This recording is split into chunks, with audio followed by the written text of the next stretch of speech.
ख़वातीन व हज़रात अस्सलाम वालेकुम। वेदर अपडेट के साथ आपकी खिदमत में हाजिर हुए हैं। आपको आज की सबसे बड़ी और इंतहाई अफसोसनाक खबर से आगाह करते चले। मुल्क भर में आने वाले दिनों में एक और ख़तरनाक तरीन बारिशी तूफ़ान दाखिल होने वाला है।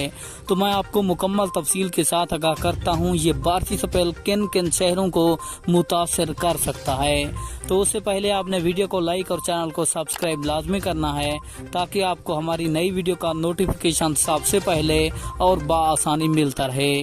तो आपको बताते चलें, इंतहाई बड़ी खबर सामने आ रही है। महकमा मौसमियात की ताज़ा तरीन रिपोर्ट के मुताबिक मुल्क भर में 23 जुलाई से एक और ख़तरनाक तरीन बारिशी स्पेल दाखिल हो रहा है, जो कि पहले और दूसरे बारिशी स्पेल से ख़तरनाक बताया जा रहा है। सबसे ज़्यादा बारिश ये स्पेल कराची में बरसाएगा।